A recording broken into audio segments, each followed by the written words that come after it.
Oo. Kumbaga si Berto, seaman dun sa dagat.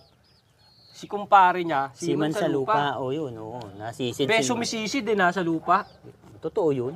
Hindi na yun. Kaya, kung ako sa inyo, pag magpapadala kay pera, sa asawa nyo, hanggat maaari, ano na lang, 20% na lang. Konti para sure, Oo, no? para pag uwi mo na lang, saka mo na lang bigyan. Mahirap yung lahat, bibigay mo. Hindi mo masabi.